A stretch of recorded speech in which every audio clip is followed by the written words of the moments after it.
The meeting of the ECUA, Tuesday, December 22nd, is called to order. Dr. Walker will lead us in the invocation and the Pledge of Allegiance, and we invite you to join us. Almighty God, we thank you for the many blessings that you give us. For the challenges that you give us, we ask your grace to overcome them. We bless this organization.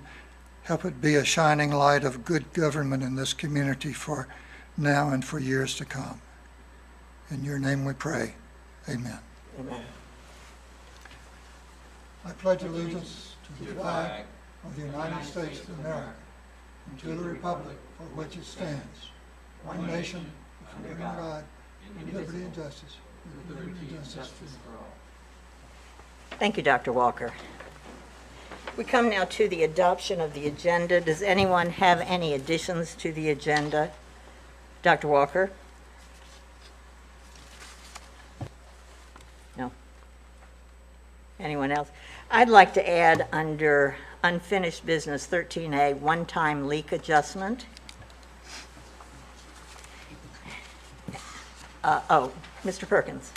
I'm sure Mr. Woody's going to cover a lot of it, but I wanted to bring a little something up in hurricane recovery. I don't know where we'd put that, but wherever you decide is fine. Let's put it in unfinished business, Okay. 13B.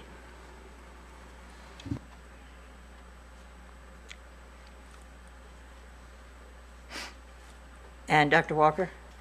Agenda format. Okay, and we'll make that, I guess it's now unfinished, right? I don't know. We'll put it agenda format 13C. Okay, seeing no others, I'll entertain a motion to adopt the agenda as amended. Dr. Alexander moves. Second. Mr. Perkins seconds. No discussion, please vote.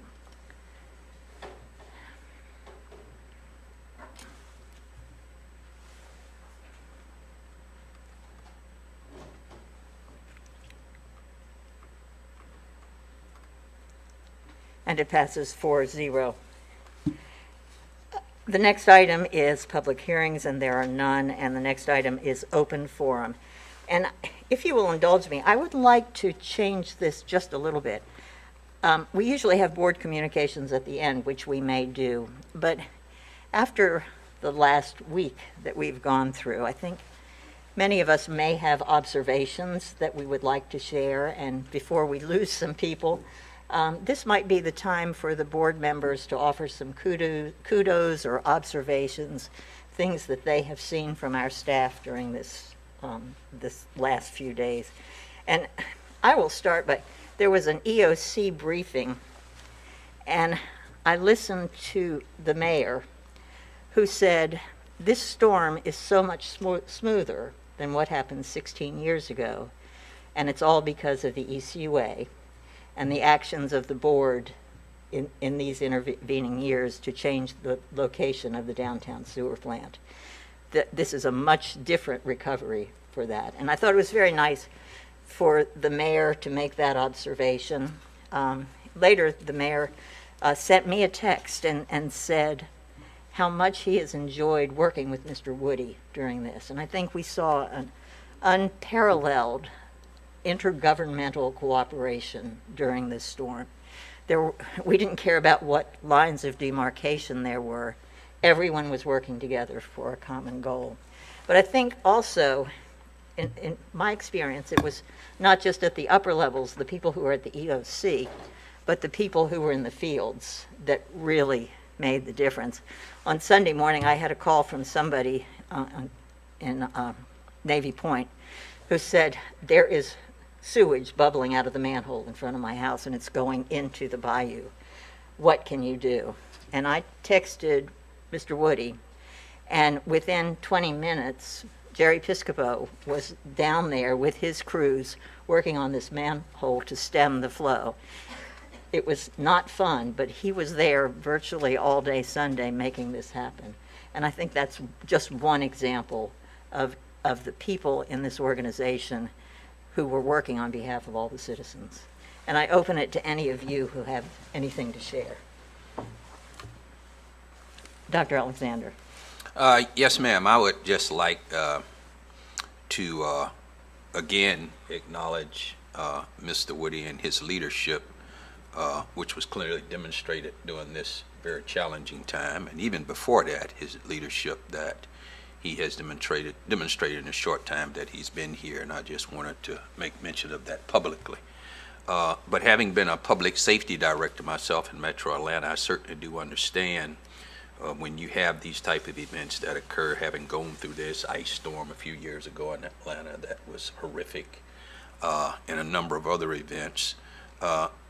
This is when it's so important that all of your resources locally and county and state really come together and do a tremendous job. And everybody did a tremendous job. But I think there's certainly one group of people we cannot overlook in this whole success. And of course, that's me having an opportunity to serve with you all on this board and follow your leadership. So kudos to all my fellow board members who have done a tremendous job in the leadership through this very challenging time and other challenging times that we're going to have. Sure. But every time we have one of these events, it's really an opportunity for us to learn and to get better, because there will be a next time of some sort. So thank you. Thank you, Dr. Alexander. Mr. Perkins. Well, yeah, just echoing a lot of what I heard, and for me, I remember after Hurricane Ivan going downtown in my big black rubber boots and watching the little floaties float around, and that's when Lois was ahead of me on moving the treatment plant. Lois and, was it John Green, or there's someone else that was pushing? Mike Green. Mike Green, and Tegenkamp was pretty aggressive about it. But there was a small core group that really wanted it moved, and I'm like, yeah, can we afford that? It really would be nice to do that, but I hadn't completely made up my mind at the time, and although I was leaning toward it. And then after that hurricane, I went down there and saw stuff floating around, and I thought, this can't happen. We can never have this happen again. And the whole community was at risk. I mean, people don't know it, but our frontline staff and those plant workers were heroes at keeping that plant going. It's a miracle we didn't lose that and lose this economy for years after that hurricane. And then I decided at that point, and got aggressive about moving the plant. And then, we all know that we got $165 million in federal funds, even though people were saying, don't go for that, you're wasting time. There are a lot of voices in the wilderness crying, you're wasting time, just do it and put it all on the ratepayers. We did that. We brought the project in, $20 million under budget and 6 months ahead of schedule, because we didn't line the pockets of every good old boy in town. We hired professional engineers to oversee the executive director, and we hired professional accountants to oversee it, and then we used value engineering to give the director the authority to do this in the 5 years that were allotted, because if it had not been done in that 5 years, we would have lost that federal funding. So there was a lot of gears turning in the background that people didn't realize, and everything had to fall just right for us to accomplish that. So that was a major accomplishment that helped us avoid a major disaster, and has revitalized downtown, by the way. Secondly, another thing that we've done that a lot of people don't realize is that we have built in operational redundancy in almost every part of our organization. From having generators and extra electrical sources and crews to keep things going, to having the foresight to build that emergency storage tank where, when we lose power in a storm like this, things can flow backwards and go. And that was not popular. That was something we had a lot of grief over, and that we had to fight people for, but it was the right thing to do. And I don't know whether or not we used that tank during this storm or not. I know we probably used some of them. We've got other emergency tanks. But the fact that I don't know whether we used it or not is a good thing, because we may have well used it, and the people that thought that was going to be a permanent source of odors and all kind of problems down there, I think their fears are eased there now, and they're probably happy about it. In my district, out on the beach, we elevated lots of lift stations, and we hardened them. We hurricane hardened them so that we wouldn't, part of the problem before, when they didn't have water for weeks out on the beach, was because we couldn't get rid of the sewage. We couldn't run the plant, so we couldn't have the water on. That was the problem. Well, now we've elevated and hardened those lift stations, and a lot of people were against that because it blocked their view or whatever reason. They didn't want us to elevate and harden lift stations. But we've spent a lot of money, and we've made a lot of tough decisions, and I think that has paid off. And I appreciate Dr. Alexander's, kudos to the board, but the truth is that when all 5 of us are getting on the phone, texting Mr. Woody or calling Mr. Woody about all these problems out there that need to be addressed, and I know he got plenty from me, and I'm sure he got plenty from y'all. I'm sure Mr. Woody was real busy. But there were people out there in the rain and the sewage and the mud and the wind responding to those, and those frontline employees are the ones that we really, really need to be thankful for, that really had to do the brunt of the hard work to get all this done. And I don't know, how we can show appreciation, and we're still not done. I mean, I've got some sanitation issues and stuff like that we're going to have to address, and I don't want to spike the ball before we get across the end zone, but we have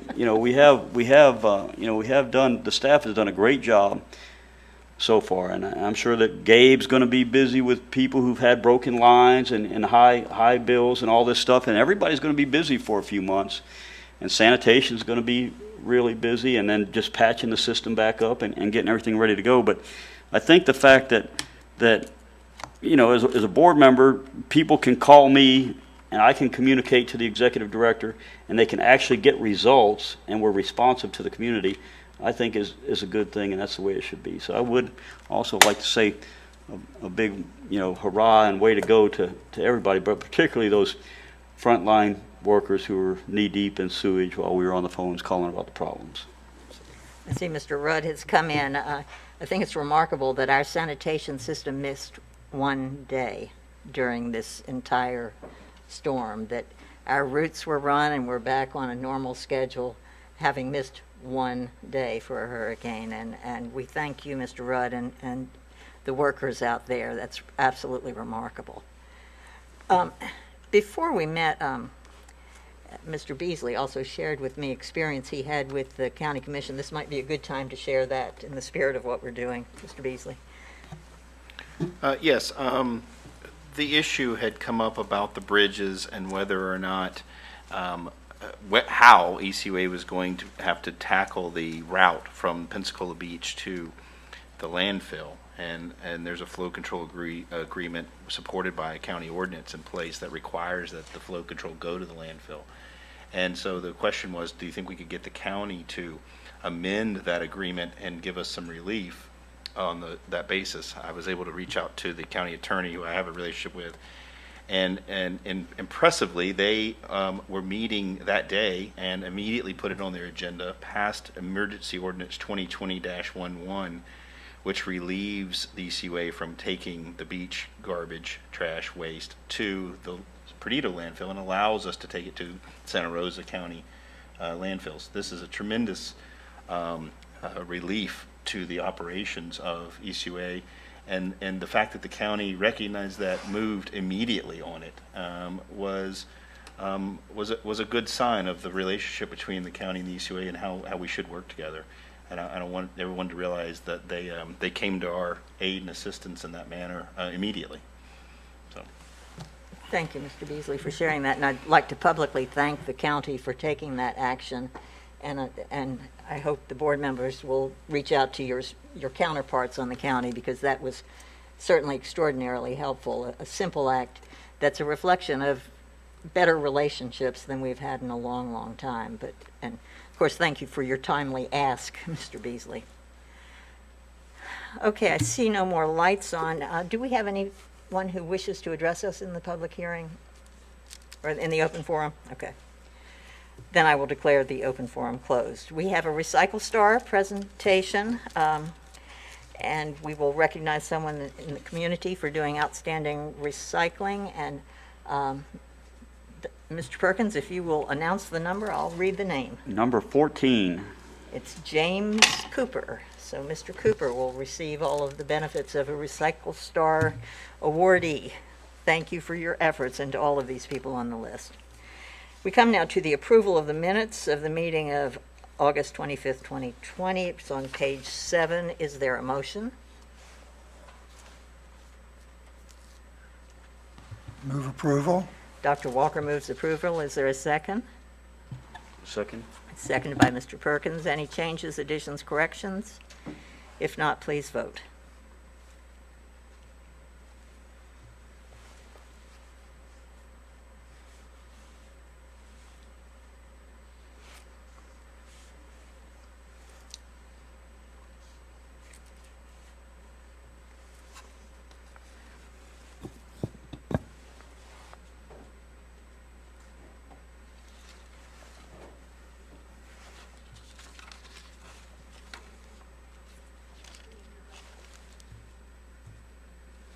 Sorry.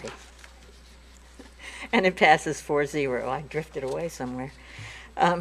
Okay, we come now to item 8, items A through 0, which is our first consent agenda.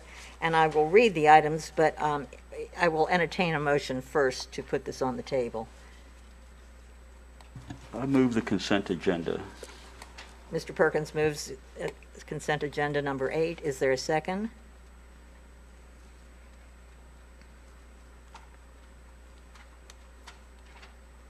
Is there a second to the motion in favor of the consent agenda?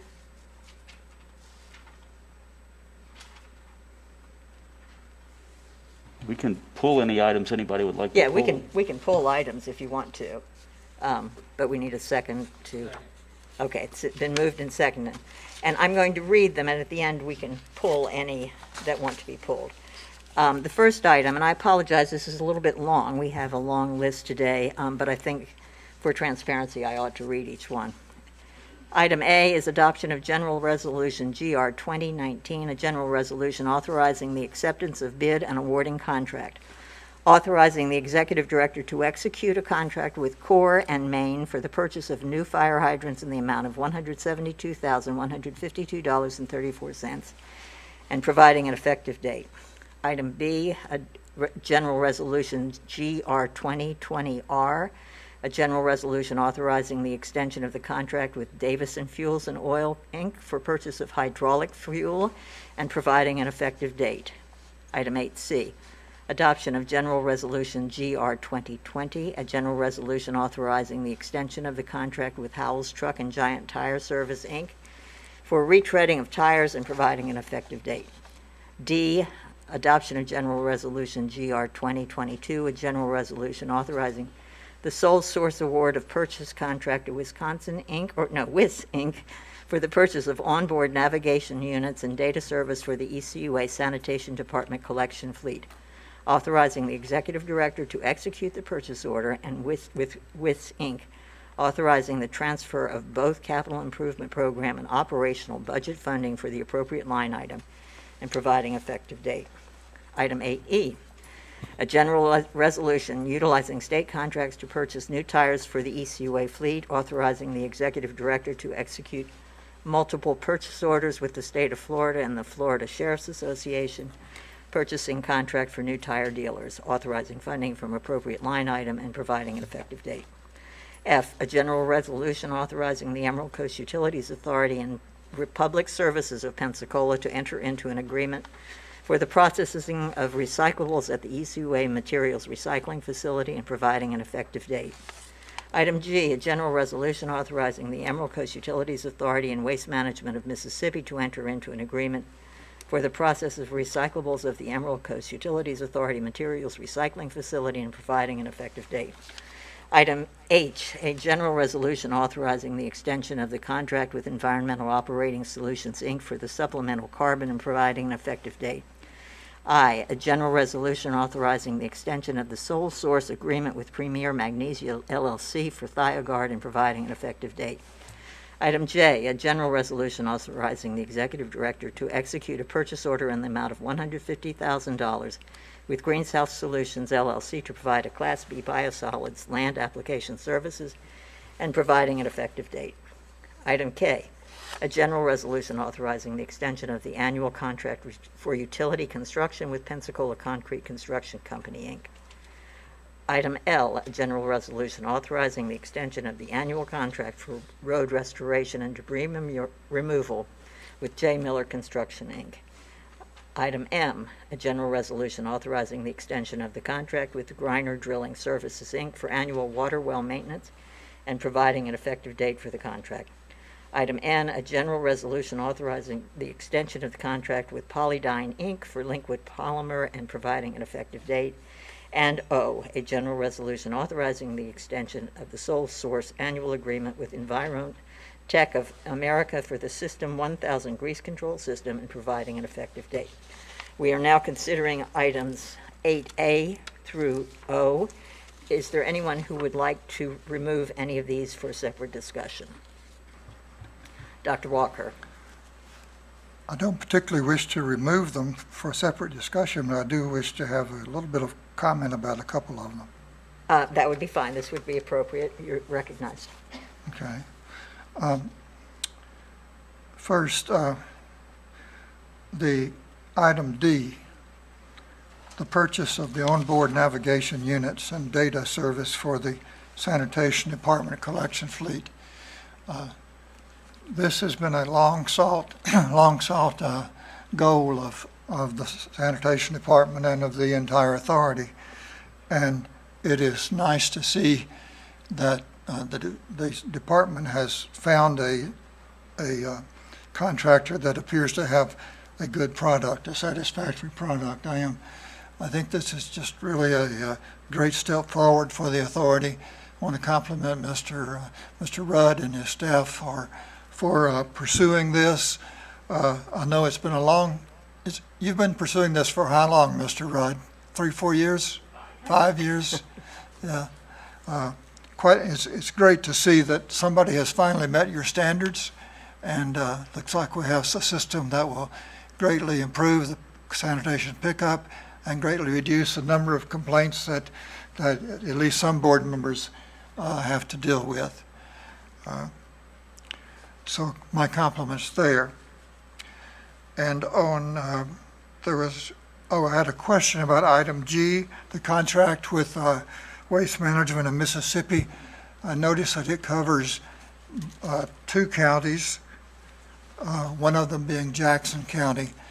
And I was just curious, was Jackson County included in the previous contract, or is that something new? Yes, they were both included in the previous contract. I see. I didn't know that. Thank you. Madam Chairman, that's all. Okay, thank you. Anyone else have any other comments or any? Mr. Perkins? Briefly, what's the recyclables market looking like? Is it improving at all, or is it going down, or is stable? The past several months, it's been in the mid $50 per ton range. This month, it actually went up to $67 a ton, but it's still low. Dr. Walker? Yes, Mr. Rudd. Don't go away. Your presence just evokes questions and comments. I noticed that in these contracts, these collectors have agreed to increase the price they pay us from $25 a ton to $45. Yes, sir. And that seems like a remarkably large increase, almost 100%. Can you comment on what the circumstances are that occasion such a large increase? Yes, sir. Waste Management's the largest waste company in the world. They run multiple MRFs of their own, and they're fully aware of the condition of the recycling markets. To be honest, they would have taken a larger increase, but it gets to the point where we're in competition versus the landfills in the region, so we have to be cognizant of what they're paying to dispose of it. So that is why they were very happy to accept the 100% increase in the rate. They, like I said, they might have taken a little bit more, but if we didn't want to push it too much, because they would just simply start landfilling the material. But what justifies such a large increase? The drastic drop in the value of the commodities, and they're fully aware of what the market value is for those commodities right now. So that's why they're willing to pay the increased price. So it's increasing a little bit right now, say from last month, but it's down greatly from, 6 months ago? Well, it's basically holding steady from 6 months ago, but if you look at a year ago, it's $40 to $45 a ton below where it was. Okay. Thank you. Okay, I see no other questions, so, Wait a minute, I have a couple. sure, Ms. Campbell, you're recognized. So I have questions on K through N. I see that K is the second extension on page 73. Did that price increase? Or it's the same price? Mr. Woody? It says no change in price. Did it not, it didn't increase last time? That's with Pensacola Concrete. Yes, sir. That is a renewal at the Same price. existing rates. Okay. Yeah, no change. And on J. Miller, this is their first extension of contract, and that is, Yes. okay, and that's the same price. And then on M, it's an extension with Griner Drilling for the annual water maintenance, and that's the lowest bid. It did go up. No, that's not the one. Yeah, Okay, that's not a new bid, though. That's an extension, right? it's an extension. They were the lowest responsive bid when we bid it competitively in October 16th of 2018. Yes. Okay, so this is their last two. Yes, it allows two, And the then, contract allows for 2 one-year extensions. Okay, and then on N, this one did go up. 2 cents, I believe, per For liquid unit. polymer, Uh-huh. yes, it went from 93 cents per pound bulk delivery to 95 cents delivered in. This is, I'm misreading that. Why don't you go ahead and speak up for me, Randy, please? Thank you. thank you, Randy. Yes, ma'am. No, it is an extension. There is a difference in the delivery method. So when it goes to the CWRF, it's actually taken in tankers. And that's the 93 cents per pound. The 95 cents per pound is the totes that go to Bayou Marcus. We're actually piggybacking a contract from Hillsborough County. They did publicly bid this. I believe this is their second year of the 2 years that they have. So it is just a continuation. Okay. Thank you, Randy.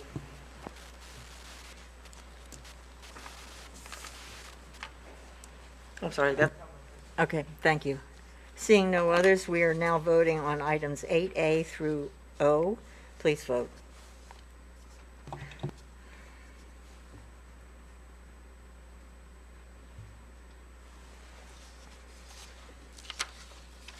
And it passes 5-0. I'm glad you made it. Sorry about your traffic problems, Ms. Campbell. well, that's okay. It's, there's still a lot of debris on Gulf Beach Highway, or Yes. Sorrento and Gulf Beach Highway, so Yeah. traffic was about an hour and a half from Blue Angel to Fairfield. Amazing, yeah. Well, we're happy to have you here. All right, the next is item 9,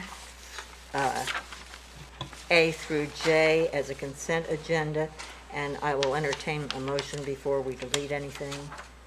Mr. Woody, did you wish to speak before we did this? I would ask that either I have an opportunity to talk about E, F, and J, either whether you pull them and talk about them individually, or have a little bit of explanation prior to your vote. Okay, we will pull E, F, and J. Ms. Campbell? Oh, I'm sorry. Okay. Okay, is there a motion for all the items except for E, F, and J? So moved. It's been moved, is there a second? It's been moved and seconded. I will now read the consent agenda. Sorry to be long-winded today. Item 9A is a general resolution authorizing the purchase of Rapid View IBAC portable closed caption television camera system for the Regional Services Department. Item 9B is a general resolution authorizing the purchase of Rapid View IBAC lateral launch module package for the Regional Service Department. C, a general resolution authorizing the extension of the contract with Warrington Utility and Excavated Incorporated for small-scale utility projects 2019 and providing an effective date. D, a general resolution authorizing the use of funds from CIP project RW 922 for the purchase of new combined water meter registers, meter interface units from Sun State Meter and Supply.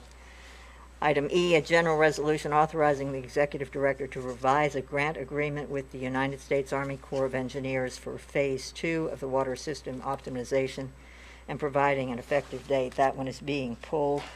Item F, a general resolution authorizing the water sewer infrastructure and utility easement associated with the development of Baptist Hospital new campus to be no longer useful, necessary, or profitable. That one is also being pulled. Item G, a general resolution authorizing the purchase of a used 2015 Bacchus Model A55 Windrow Turner from Modern Tech Equipment LLC of Pacific, Missouri.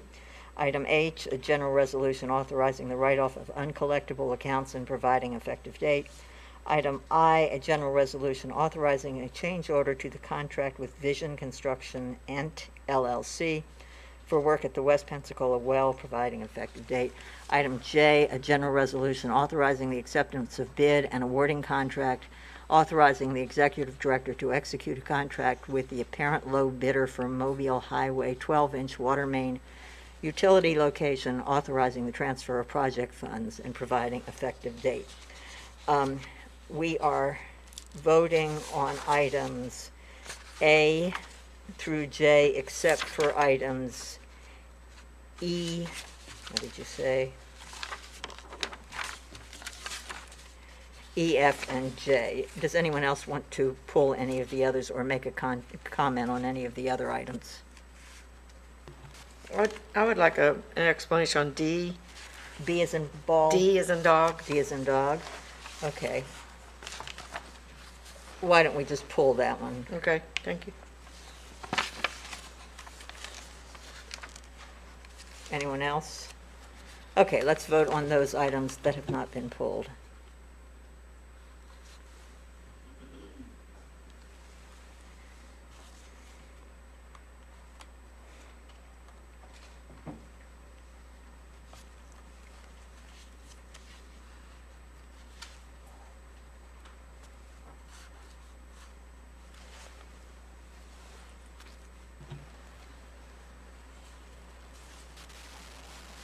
Me? Dr. Walker, yours isn't. You want to press yours again? Good, and it passes 5-0. We will go back to item D. Mr. Woody? What page is that found on? That is on page 112. Thank you. Item number D is for the purchase of combined water meter register and meter interfaces from Sun State Meter and Supply. On an annual basis, we provide our budget funds approved by the board for our incremental replacement of those meter devices. Over time, batteries wear out, technology changes, et cetera. We've been making investments in replacing the automated metering devices, and this is yet another year of that investment.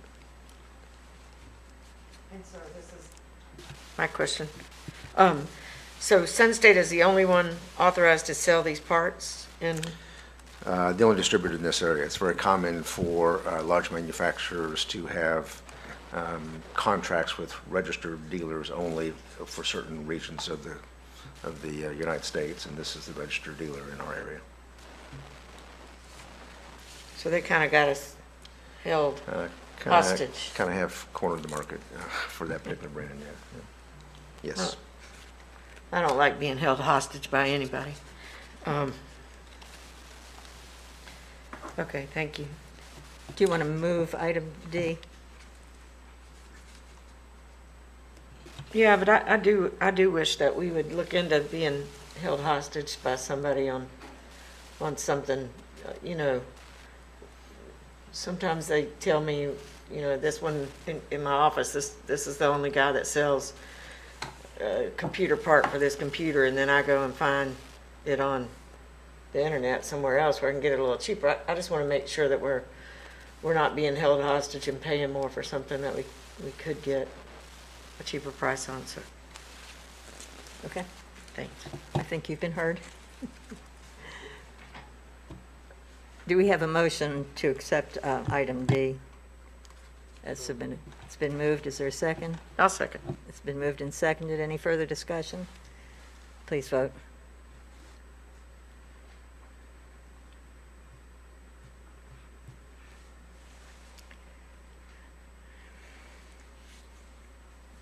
And it passes 5-0. Item E is found on page 138. It's General Resolution 20-45. And Mr. Woody, if you would like to address that one. We have previously had contracts with the U.S. Army Corps of Engineers for a Phase 1 water system optimization project. The subject of General Resolution GR 20-39 is for a Phase 2 of that same project. The first phase work was optimization of our water well system, particularly looking at our use of energy to operate the wells, our prioritization on which wells operate at what speeds to produce what volumes, our choices between what wells can provide those flows, given some have GAC, some don't, and which ones are most financially efficient to produce the water volumes that we need. Again, it's an optimization project. I've just received the results of that actually in the last few weeks. Look forward to implementing those recommendations. The subject of this general resolution, because of our good partnership with the U.S. Army Corps of Engineers, we were contacted very recently. This is the end of their fiscal year. And as sometimes happens when you maintain good relationship with granting agencies, we literally received a call informing us that they had some extra partnership funds for projects at the end of the year. Could we expend them and help them make sure that they get used before they're lost at the end of the year? And we are glad to provide this opportunity and recommend to the board that we now go ahead and proceed with the Phase 2 of this project. Phase 2, rather than focusing on the wells themselves, would optimize the transmission and distribution system, looking at where we have pressure sustaining valves, look at our main distribution system. Can or should we add additional branches to provide better flow rates and pressures in various portions of the system? We use this type of information to not only plan and prioritize our CIP projects for water distribution and transmission, but also to help plan going forward as we continue to have growth around the perimeters and redevelopment inside our community. So it's a good opportunity. It's a 50-50 partnership project with the Corps of Engineers. Our portion, although is 50%, $155,000, will actually have about $75,000 worth of in-kind credit. That's our staff doing work, setting meters, getting pressure values, feeding data into the system for the optimization work. Our actual out-of-pocket cash cost is only going to be about $80,000 for a $310,000 project overall. Good job. Question, Mr. Woody, and this is great to have an agency come forward with something like this. Does this mean, I mean, that's a lot of staff hours. Are there any jobs that are going to be behind because of what they're allocating for this? I would actually ask Tom Dawson to talk a little bit about the implementation portion of that project, if you Sure, could. we'd love to hear about it. Mr. Dawson, you're Answer the recognized. I'm Tom Dawson, the Director of Water Production. Just to kind of build on what Mr. Woody was talking about, this planning assistance to states that the Corps of Engineer has is a program to try to reduce energy usage. A major portion of our budget is electricity. to run wells, pump stations, and the such. So through this program, we are looking at our wells, like Mr. Woody said, and coming up with a cost per 1,000 gallons to run each well. Some wells are less expensive to run than other wells. And a good example of that is in the north part of our distribution area. We have Cantonment, Kingsfield, and one other well that all can serve that area. Well, one of the wells is much more efficient than the other one, which is more efficient than the last one. So we take that into consideration when we go to turn wells on and off to meet demands. As far as the in-kind services, that involves our time to work with a consultant. The consultant actually works with the Corps, and we provide them information, whether it be pump curves or flow data, pressure data. But all the time we spend is credited towards the total project cost, so that in the end, like Mr. Woody said, we're only going to pay about $80,000 of this $300,000+ project. And the benefit to us is not only saving electricity, but when we run facilities less with a more optimal result, you also reduce the wear and tear on your facilities. Mm-hmm. Great. So, Fantastic then, yeah. Thank you. All right, then, is there a motion on Resolution GR 20-45, item 9J? Motion to approve. It's been moved, is there a second? Second. It's been moved and seconded, any further discussion? Please vote.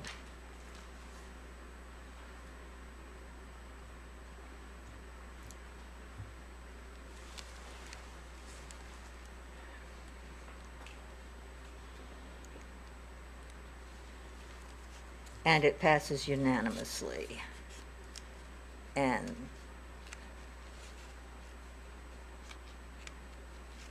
are there any others? I'm looking at my notes. What else did we pull, Mr. Woody? 9F, which is General Resolution 20-41, was the second of three that I pulled. Okay. Okay, we're on 9. That's on page 119. Yeah, sorry, I jumped ahead, which was what my problem was. So we're looking at 9F on 119.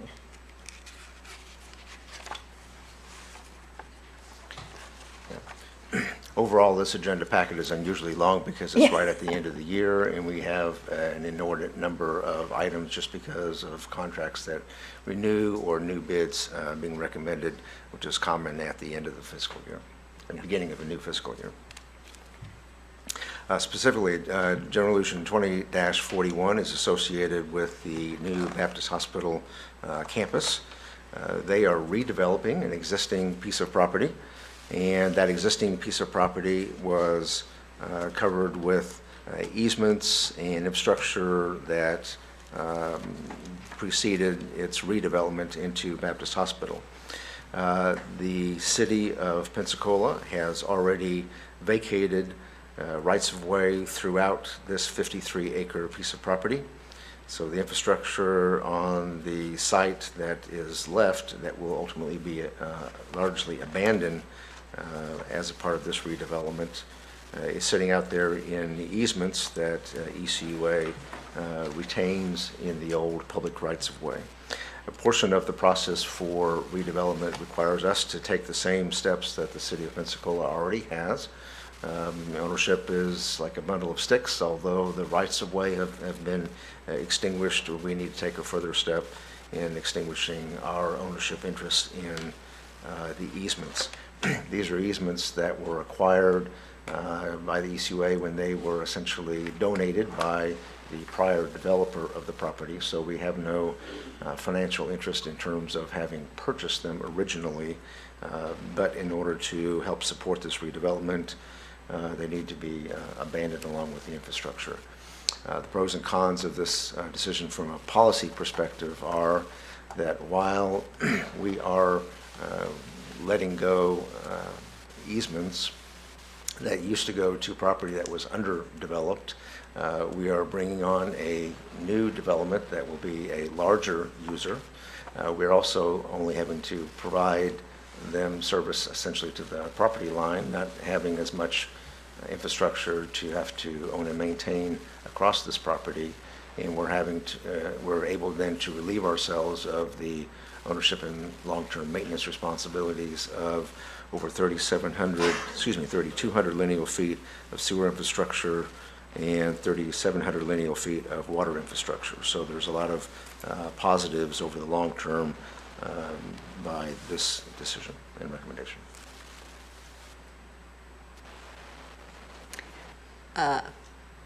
Let's get a motion to put this on the table. Ms. Campbell, do you want to make a motion? I'll make a motion, but I have some questions. And Ms. Second. Perkins? Second. Okay, Ms. Campbell, you're recognized. So we're abandoning a lift station? Are they going to be using that lift station? They're putting in all new infrastructure on the property. So what's happening to the lift station that we're abandoning? Can we, here he comes. Thank you, Stacy. You know where my questions are going. Yeah, go ahead, Stacy. Go into our plan. Thank you, Madam Chairman. So this project is in two parts. The first part is to get rid of the old infrastructure, and then the second part will be to, build the new infrastructure. This part gets rid of all the old surplus water mains and sewer mains, easements. This will also include a donation of 350 feet of gravity sewer to the Pensacola Christian College, And in doing so, that will facilitate the abandonment of an ECUA lift station. Without that donation to Pensacola Christian College, then we would have to perpetually replace that lift station every 5 decades or however long, sometimes shorter. So that is a good thing for us. Baptist Hospital will be constructing their own lift station, and we've coordinated that with them, and their own lift station and constructing water mains to serve their facility. Okay, that's what I was Yeah. getting at. Thank you. Anyone else have any questions regarding this? Okay, we are voting on 9F. Please vote.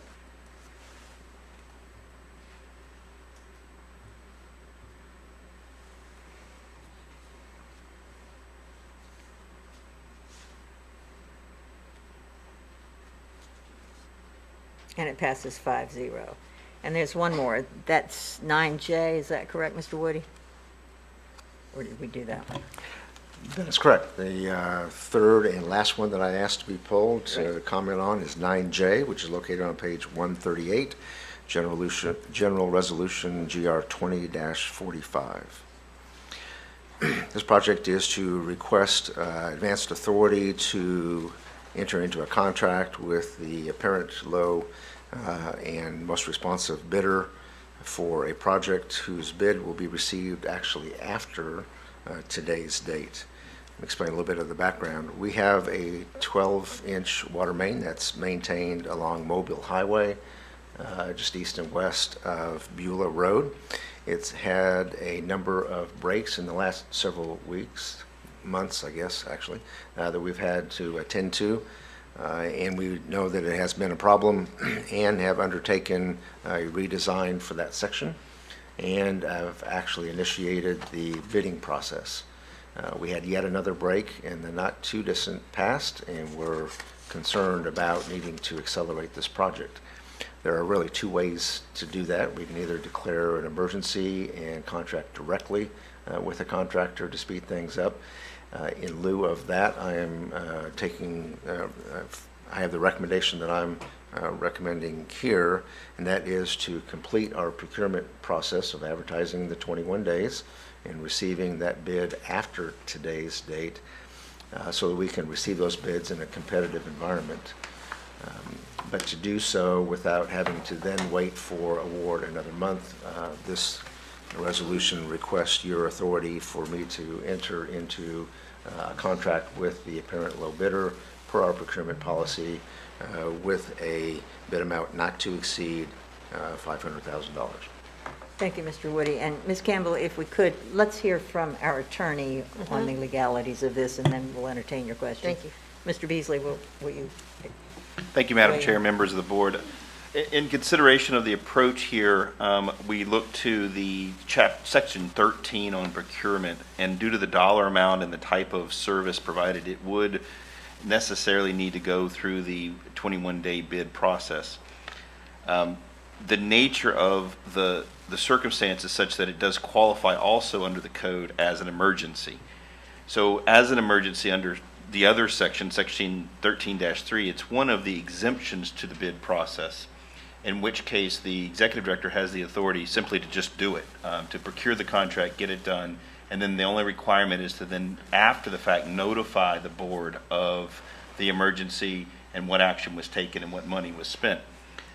Because it is an emergency, but it's not that kind of emergency. There's enough time to get the bid process done, which is in the best interest of the ECUA. It's the best interest to accomplish transparency. So what we're trying to do here is navigate a somewhat of an emergency, but also not have to follow both the bid requirements, which is the 21-day process, and then wait another additional time for the next board meeting to have those requirements evaluated, and then the lowest bidders selected and then presented to the board for approval.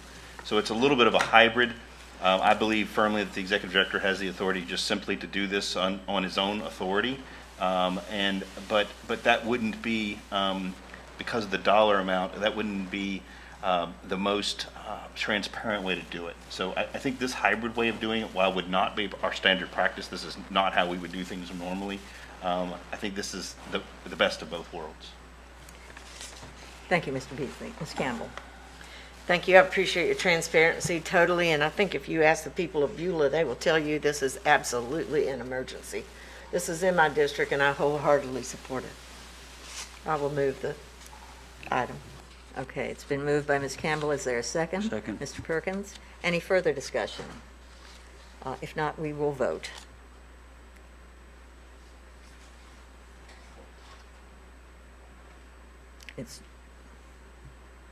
By the way, we're voting on Resolution 2045. And it passes unanimously. Thank you. We've been through volumes so far. We come now to our budget report, which you find on page 141. Does anyone wish to ask any questions or make any observations on the budget report? Ms. Campbell? I just wanted to go back. I had one comment, Sure. not any questions, just one comment to the public on item H, which was a general resolution authorizing the write-off of uncollectible accounts. We do still, just want to make sure the public knows, we do still attempt to collect all of those accounts. We just have to do this for our accounting purposes, but we do still wholeheartedly go after those accounts, and we file liens and everything to get those accounts. So just want to make sure the public knows that even though we're writing it off, we still will collect those funds. Thank you. Thank you for that observation, Ms. Campbell. Okay, we're on the budget report. Does anyone have any questions or comments? Okay, then we will move to the executive director's report, and I believe you might have a lot to talk to us about, Mr. Woody. It's been a busy week. I very much appreciate the kind words that were stated for staff. As you certainly well know, I'm new to the organization, having just hired me 5 months ago. That may or may not be evident by some of those folks watching at home. I have nothing but praise to give the wonderful staff of this organization. Did an exceptional job, each and every one of you. This really rose to the occasion and showed care and concern and empathy to your fellow citizens and customers, and put forth a tremendous amount of effort to be responsive to our constituents here. I'd like to talk a little bit by division about some of that. our engineering staff and Natalie Bowers occupied or staffed our EOC over at the county, handled calls, notified media of progress, and made that liaison connection with our community partners at the EOC. Our region's staff who made repairs and kept lift stations in operations. Through that restoration effort, they had close to 75 crews responding to the storm. Between the region staff attending to lift stations and plant maintenance, I&E groups, generators that are being moved around between lift stations, there are roughly 200 plus personnel in the field altogether. We have over 400 lift stations in our system, and immediately after the storm, 343 of those were not reporting, most likely without power. Today we have 7. We're down to 7 without power, so we're doing much better than we were on Wednesday. SCADA staff who fielded calls, communicated status to field crews, and kept our systems up and running together with the water production staff. CWRF, Bayou Marcus, and Pensacola Beach treatment plants who did tremendous juggling acts to maximize flows, maintain our treatment systems, prevent upsets under extreme conditions. You may have heard weather forecaster give various numbers. I think NAS said they had around 22 inches of rain.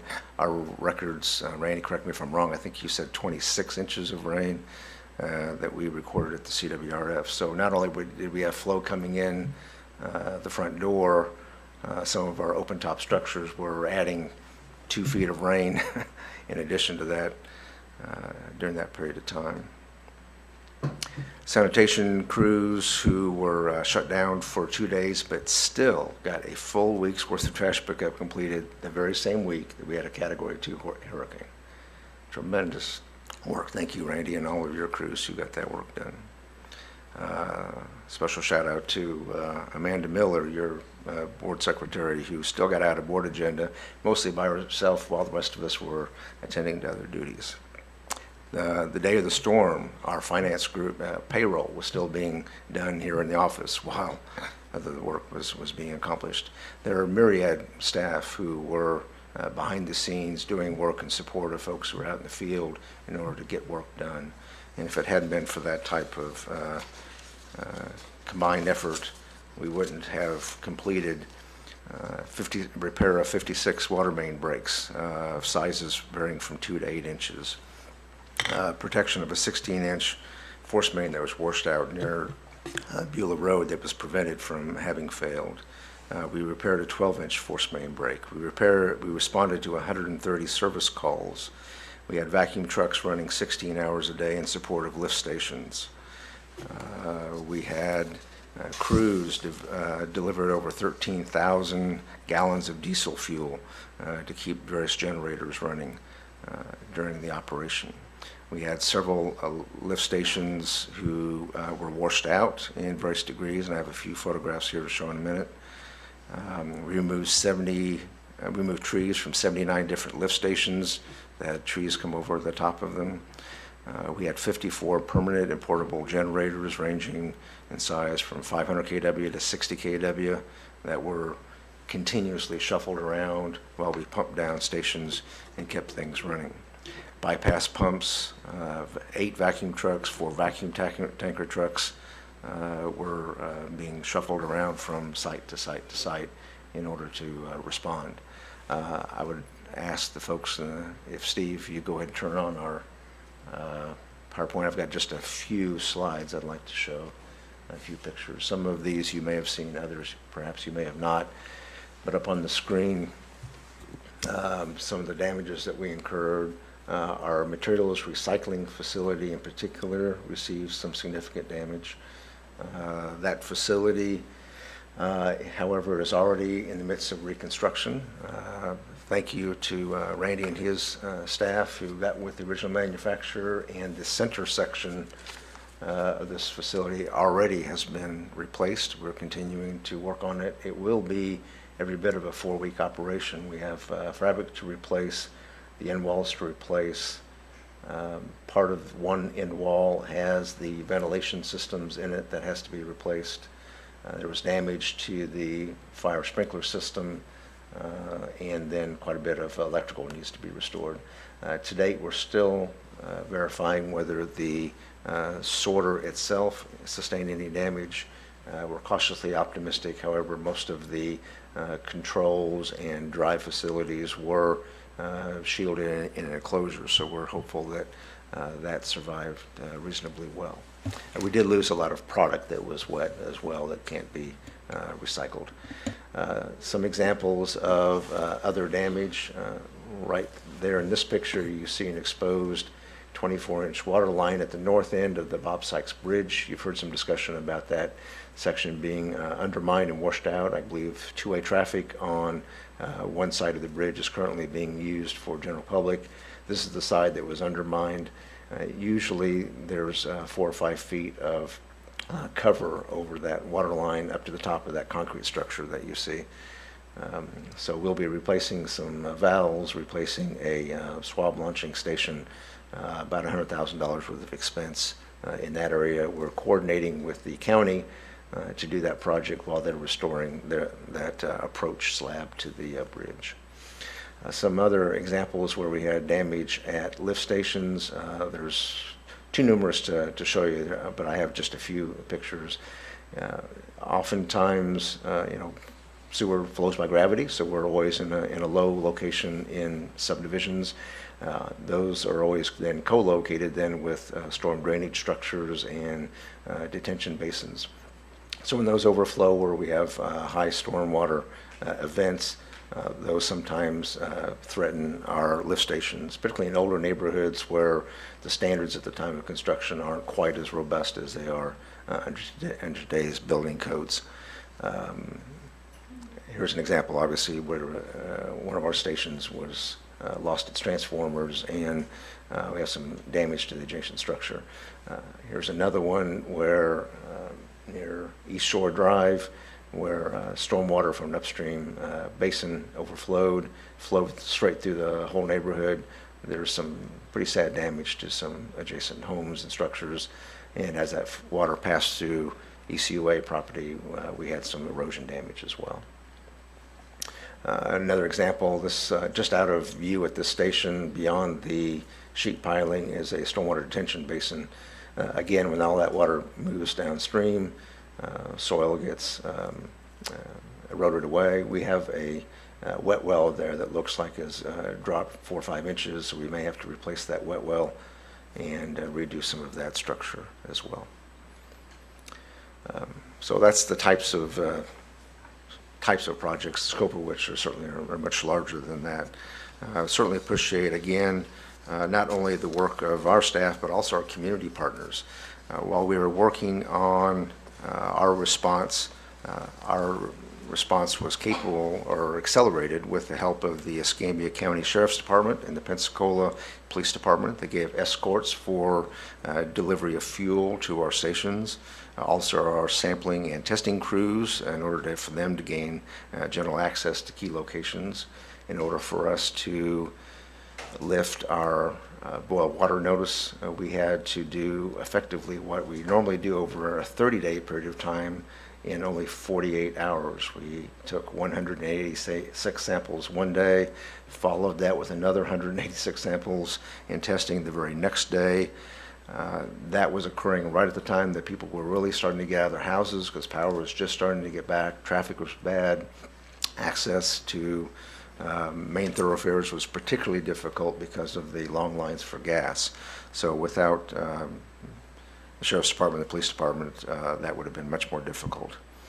Gulf Power was an important partner.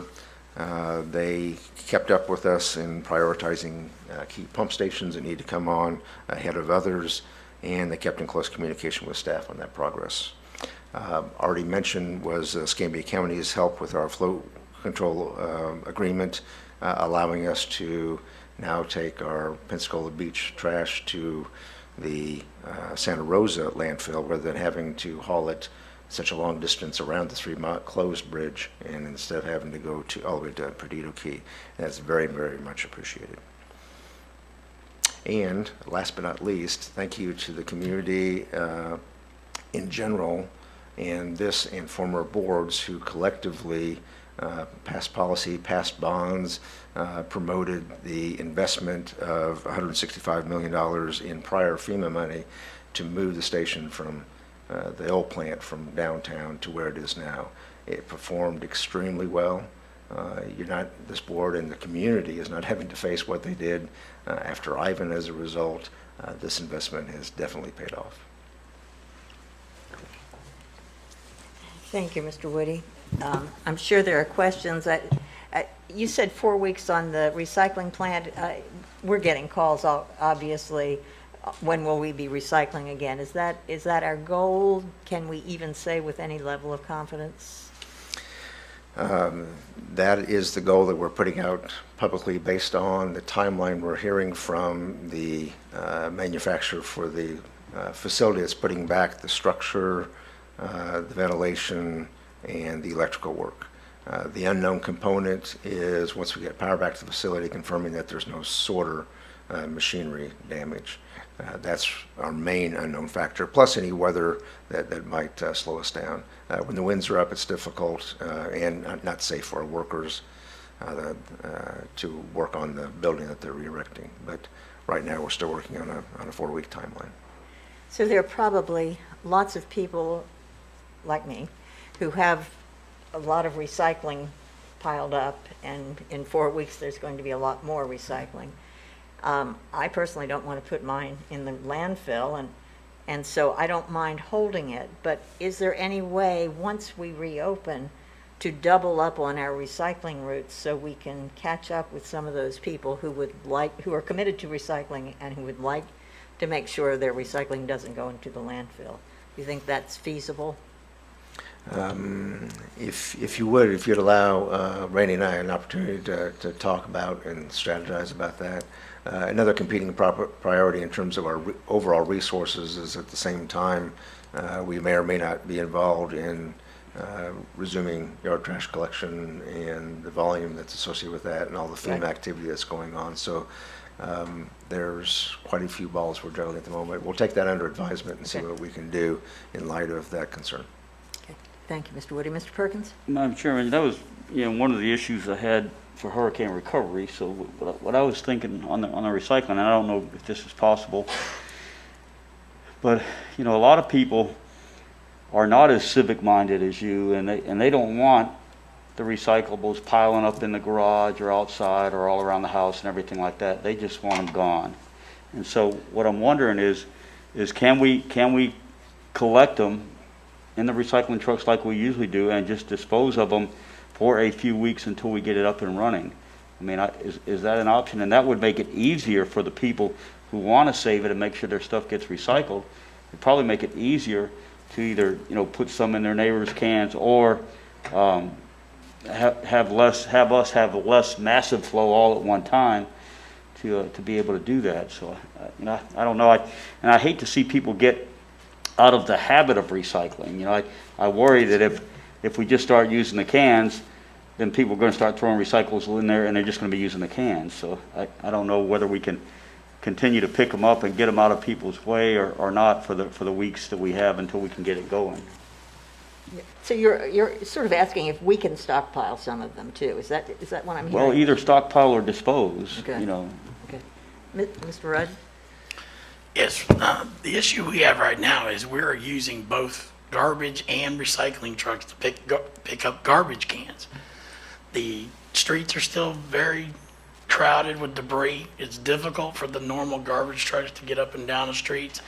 So what we're doing is basically doubling up on the trucks on the garbage routes. That's using the recycling trucks to pick up garbage. If we pick up both garbage and recycling cans, we will not finish the routes. So the option was taken to use the resources to get rid of the garbage first. We'll probably have to do that for this week. Next week, we will resume dumping the recycling cans, but it will be landfilled. There's already a lot of garbage in those recycling cans. There's a lot of building debris in the recycling cans. So we will dump them for 2 weeks. Hopefully by then, the MRF will be back up and ready to resume recycling. Now, That's, That that's. sounds like a reasonable approach. I mean, if we have to use the trucks to be able to run the garbage routes, but I just didn't want us to say, hey, for 5 or 6 weeks, just you're out of luck on the recyclables. So once we get caught up and the roads are cleared and stuff, it makes sense to go ahead and pick those up where we're able to. And then I guess the bigger question is on the debris. That's going to depend, I guess, a lot on what the county contracts to do to remove the debris. And it may be that if we were out there picking up our little portion that we usually pick up, we might actually be in the way and hindering their efforts. So I guess we're going to have to play that by ear as well. Well, what we began today is using the yard trash trucks to go through their normal routes. They're picking up any garbage that's overflowing around the garbage cans to help out with that situation. They're also dumping any manual cans that customers have put leaves or small limbs or anything like that in. Any plastic bags with yard debris in it, we're picking that up. And if there's a chair or a mattress that's been thrown out, they're picking that up as well. So we're providing a little bit of extra pickup on the garbage side. We're picking up some small amount of yard trash, and we are picking up some small bulk waste items. So we did that today. It seemed to work well. Seems like about 10% of the streets we still cannot get down because of either power lines or trees in the roadway.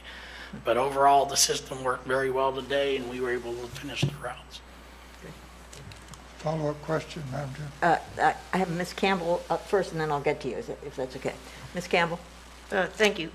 Yeah, Randy, thank you. I had 2 phone calls on the way here that said, thank you for picking up my yard waste cans. I had no idea you were going to pick those up today, so that explains it. They were asking me, they didn't think we were picking up any yard waste, so that totally explains it. Only thing I would say is whatever we do, I want us to be sure to somehow send us some good communication to get out there, to let people know, because just so they know what we're going to do with that. Yes. And just to be clear, Natalie and I discussed that. We put out a press release. We want to be perfectly clear, though. We are not touching large piles of debris. That is the county's responsibility. We are not the debris hauler. We're just trying to provide a little bit of relief on the items that we are responsible for. Yeah, I meant on the recycle part Right. we're going to do this week, this next week, and this the week after, just so people have a clear line of what we're doing. That would be great. Thank you. And Don't thank go you, away. Natalie, for a great job. I think Dr. Walker has a question, too. Mr. Rudd, you said that for 2 weeks, everything is going to go to the landfill. Yes.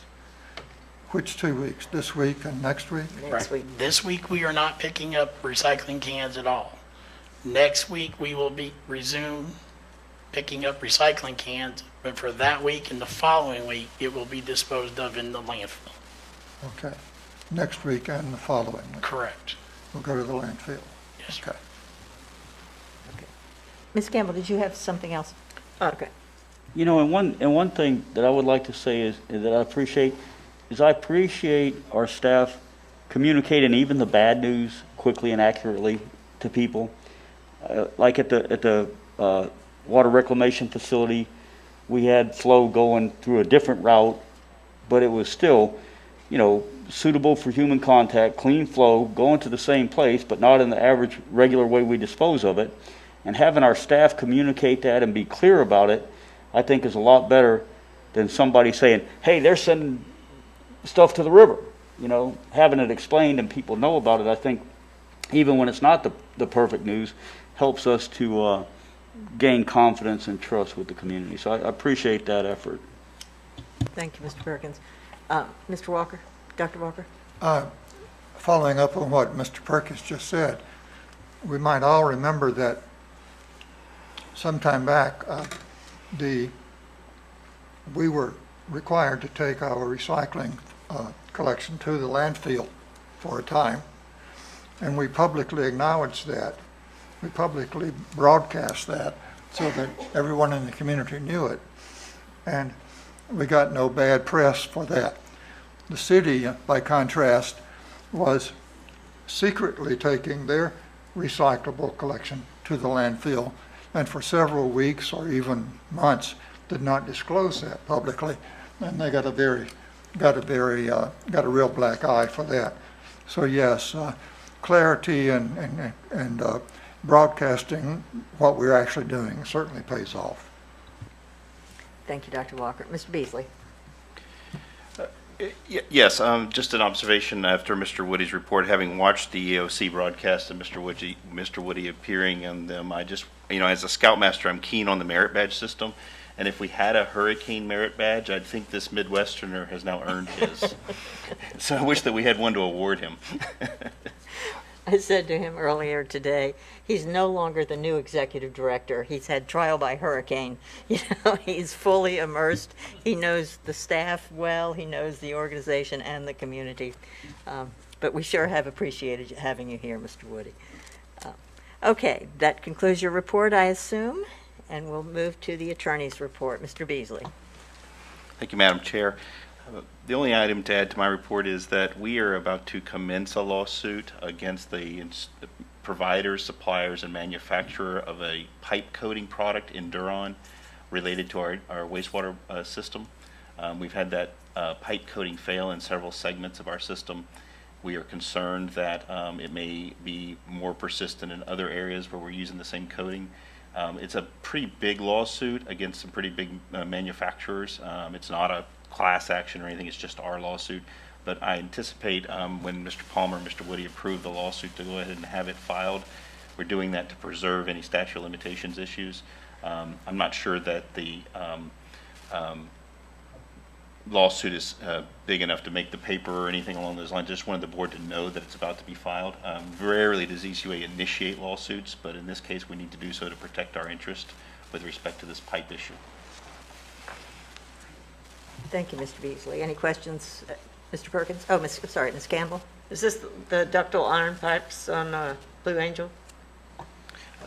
Madam Chair, yes, it is both Blue Angel and Government Street. There's other segments. Unfortunately, it's being discovered segment by segment, and it's the same coating that's used in all of the piping, not suggesting that the coating will fail universally, but coating like paint comes in batches and so forth. So we're not exactly sure the scope of the issue, but given the fact that we're on notice as to some of the failures, we need to go ahead and get something filed to preserve the statute of limitations defense that the manufacturer may assert. Thank you, Robert. Thank you. Mr. Perkins? I'm not big on litigation either, but I have noticed recently that there are some attorneys in town that are taking clients who've been kind of flim-flam by water filter companies, and they're kind of putting that out there. I guess was it Home Depot or one of them had people in there, and I guess some of these clients got kind of flim-flam by these water companies, water filter companies, and they are. There's a firm that's specializing in that and taking those clients, and I can get the information to our attorney. And I'm not saying it's something we pursue, but it's something that does have an impact on our customers. And if they're, if people are putting fear into our customers unnecessarily and taking advantage of them, then that needs to be. And it's to the point that there are attorneys getting those clients and taking action against the water filtration companies. If it's that serious, then I think it's something we should be aware of, and I'll pass that information along where I've seen it to our attorney and ask him to pass that along to the board members as well. Thank you, Mr. Perkins.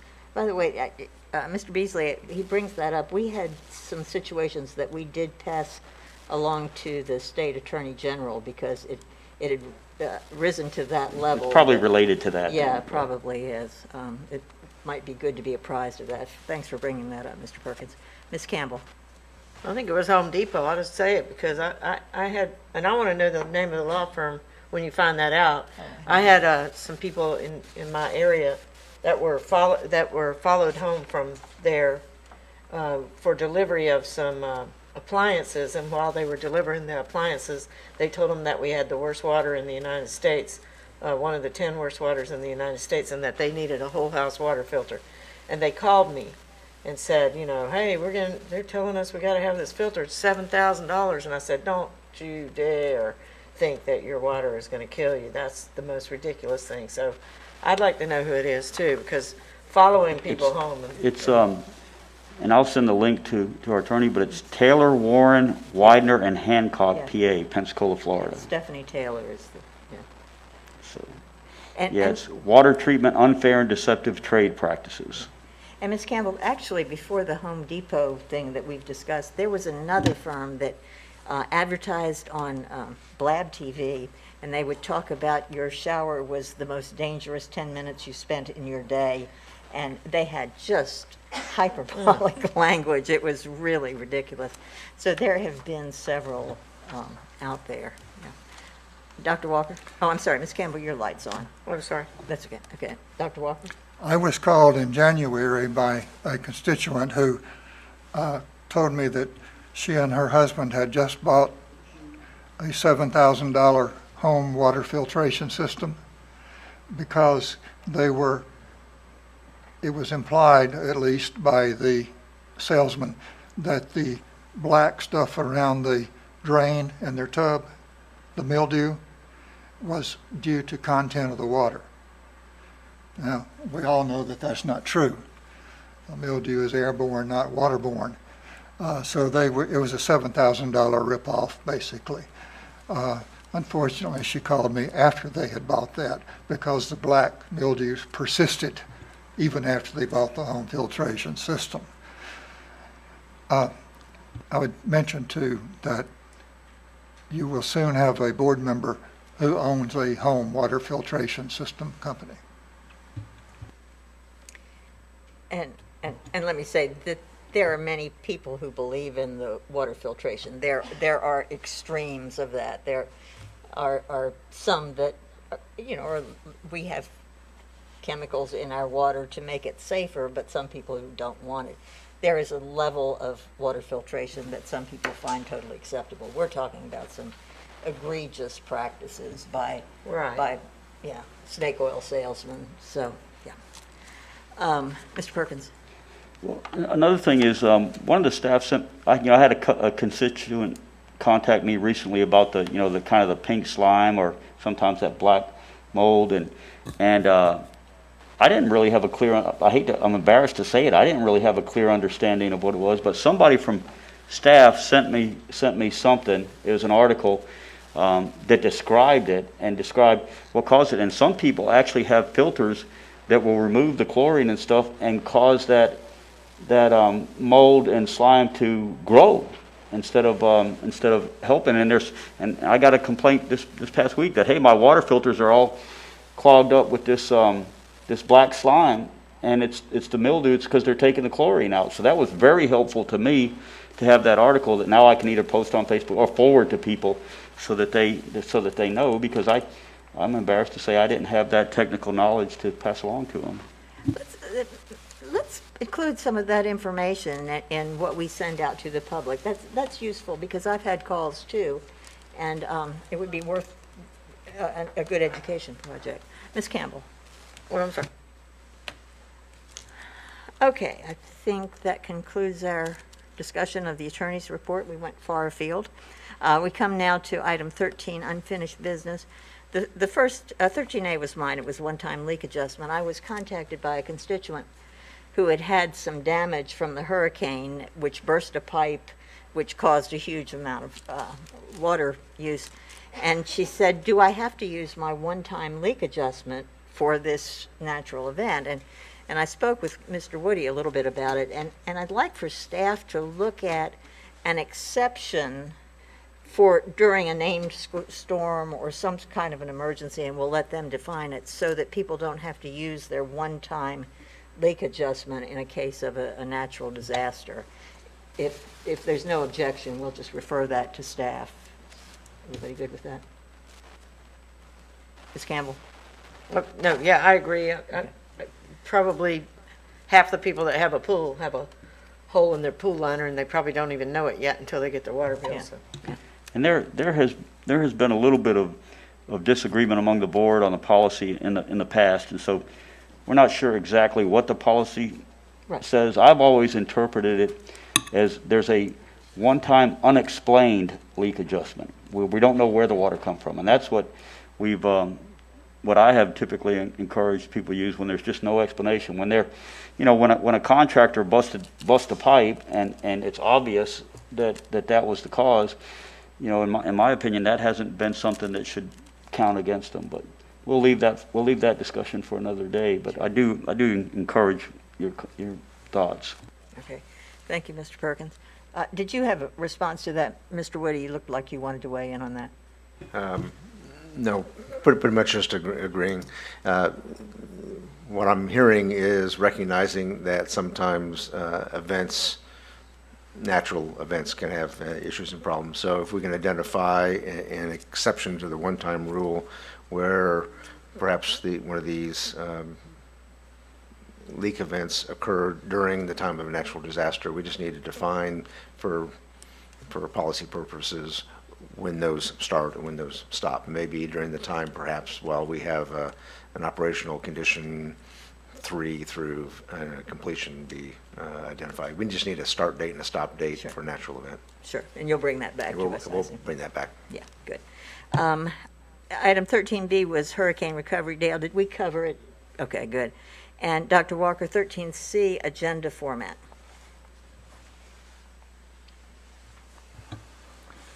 Madam Chairman, last month I raised some objections to the new agenda item format, and I thought I hoped that there would be a discussion of that today. Mr. Beasley was asked, I believe, to look into the legalities of the matter as to whether there was any legal necessity for making the change. But I see he did not have anything to say about this. Neither has Mr. Woody had anything further to say about it. So, and nor has any of the other board members. So since I am a short timer, I will just say again that I think the new format of the agenda and of the agenda items is inferior to the old format with respect both to transparency and to accountability of the board for how things are done at ECUA. And I will just stop with that. Thank you. Thank you, Dr. Walker. Ms. Campbell on this subject? Yeah, same subject. Sure. I didn't have a problem with it last month. It was a little difficult this month with not being able to print out because my printer was underwater. So having to go back from page to page to page to page to figure out, to follow. So it was a little more difficult if you're on a computer to work. Usually with the paper, I can tab it, and go on. But today I couldn't tab it.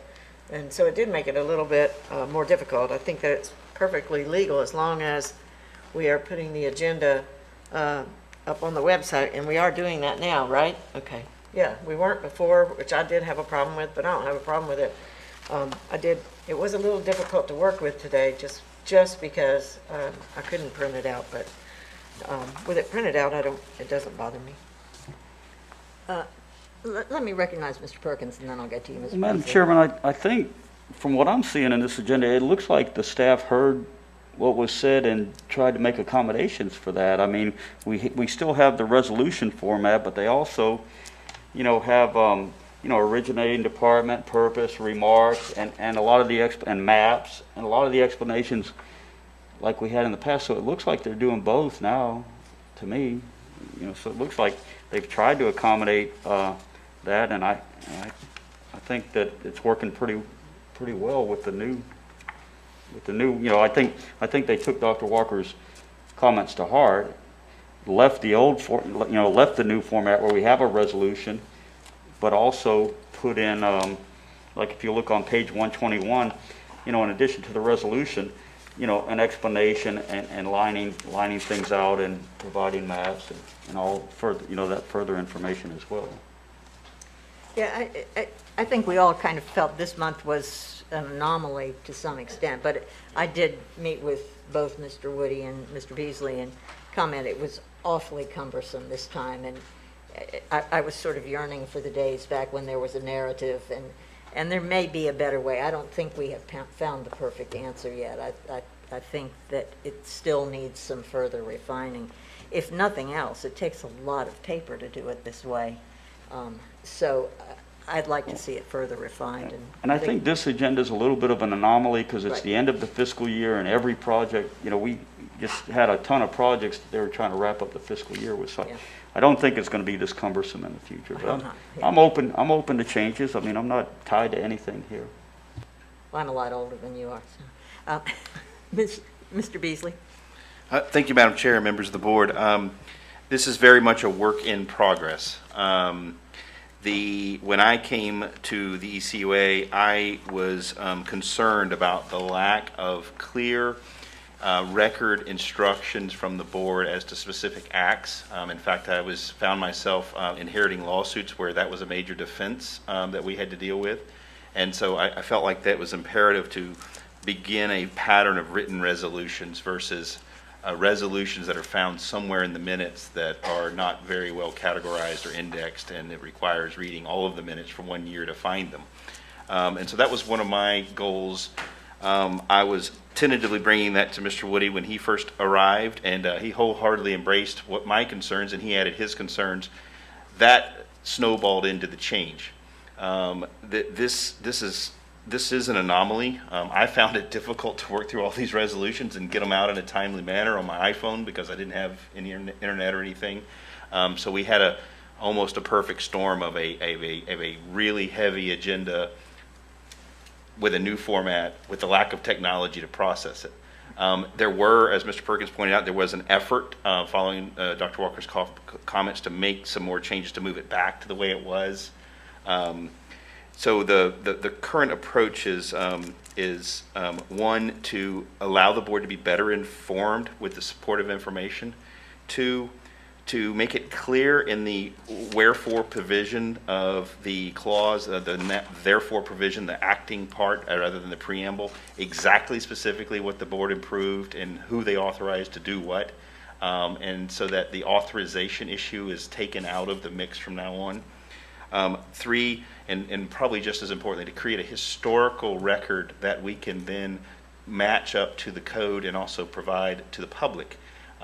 We, at current, while the minutes are available, the actual actions of the ECUA are not in any readily available format that the public could simply click on. The idea is that these resolutions, ultimately with number and date by year, will be on the website with a short version title, so that the public could scroll through, and if they wanted to know what contracts were renewed for what entity, they could just click on the resolution and they could read both the historical context of what the board information had at the time, and then what they specifically decided.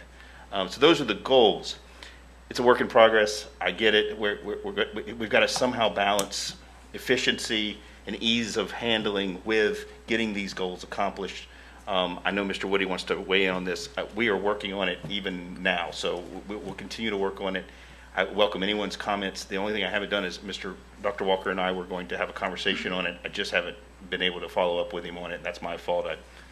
I've had some things going on. So, but we're going to get there. Thank you, Mr. Beasley. Mr. Woody? Mr. Beasley covered the topic pretty well. There's not a whole lot to add. This is a work in progress. The transition was done with the noble intentions of providing a better historical record and providing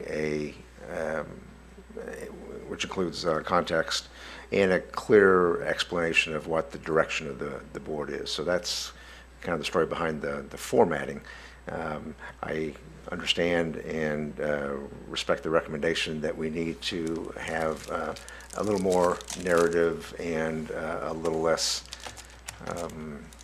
summary in the format in terms of the whereases. The past format that had more narrative was better appreciated by the board, and I'll work to try to do that. The intention on my part was to reduce the overall volume and size of each individual resolution by summarizing it more in a bullet point format.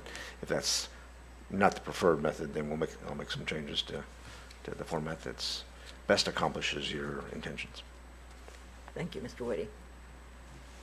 I see no other lights on, so that will end the discussion on that item. We come to new business, and I have none marked. And now board communications. Does anyone have anything under board communications? Ms. Campbell. So I'm sure that everyone had a chance to say how dynamic this staff is at ECUA. I'm sorry I was late.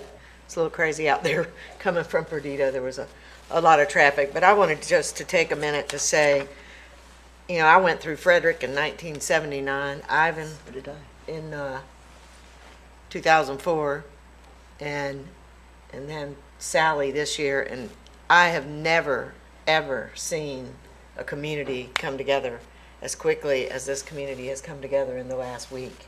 It's amazing. I mean, just absolutely amazing. I know that technology has a lot to do with that. I can promise you that Jerry Piscopo probably wishes I didn't have a cell phone because, you know, Perdido got hit probably harder than anywhere. And since everybody knows me out there, they were all on the phone calling, and you know, they were all up to their knees and you know what. And Jerry took 1 million texts and phone calls from me, and I appreciate you so much. You know, the work he did, I could cry when I'm saying this. The work he did with those kids was amazing, but this was big, babe. Really big. Thank you so much, Jerry. Mr. Perkins. Yeah, I've been through a lot of hurricanes too, and they're all different and unpredictable in their own ways, and you never really know what to expect, and each one has its own little dynamic.